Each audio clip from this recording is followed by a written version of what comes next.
பெண் பிள்ளை பெற்றவரா?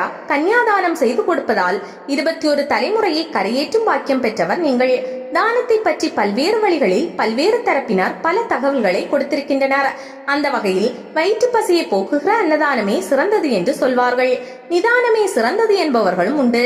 ஆனால் தானங்களிலேயே மிக பெரியதாக மகாதானமாக சாஸ்திரம் குறிப்பிடுவது கன்னிகாதானத்தை தான்.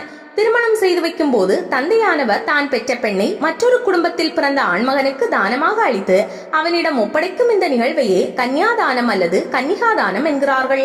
இந்த உலகில் பலவித தானங்கள் செய்யப்பட்டாலும் அவை எல்லாவற்றிலும் உயர்ந்தது இந்த கன்னிகாதானமே என்பதற்கு இந்த நிகழ்வின் போது சொல்லப்படுகிற சங்கல்பமும் மந்திரமுமே சாட்சி. தசனாம் பூர்வேஷாம் தசனாம் பரேஷம் மம ஆத்மனச ஏக விம்சதி குல உத்தாரண என்று அந்த மந்திரம் நிகழ்கிறது. அதாவது கன்னியாதானம் செய்பவனுக்கு முன்னால் உள்ள 10 தலைமுறையும் பின்னால் வருகிற 10 தலைமுறையும் கன்னியாதானம் செய்பவனது தலைமுறையையும் சேர்த்து ஆக மொத்தம் 21 தலைமுறைகளையும் கரை சேர்க்கும் விதமாக இந்த கன்னிகாதானம் என்று அழைக்கப்படுகிற மகாதானத்தை செய்கிறேன் என்பது இந்த மந்திரத்தின் பொருள். உன் வம்ச விருத்திக்காக எம் குலவிளக்கை உனக்கு தானமாக அளிக்கிறேன் என்று ஒரு தந்தை செய்யக்கூடிய கன்னிகாதானமே உலகில் அளிக்கப்படுகின்ற தானங்களில் மிகப்பெரியது என்று சாஸ்திரம் போற்றுகிறது.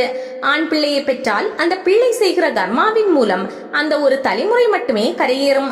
ஆனால் பெண் பிள்ளையை பெற்று அவளை கண்ணுக்கு கண்ணாக வளர்த்து மற்றொருவனின் வம்சவிருத்திக்காக அவளை தானம் செய்து கொடுப்பதால் அவனது வம்சத்தில் 21 தலைமுறைகளும் கரையேறுகிறது என்றால் பெண் பிள்ளையை பெற்றவன் எப்பேற்பட்ட புண்ணியம் செய்தவன் என சிலாகிக்கிறார்கள் சான்றோர்கள்.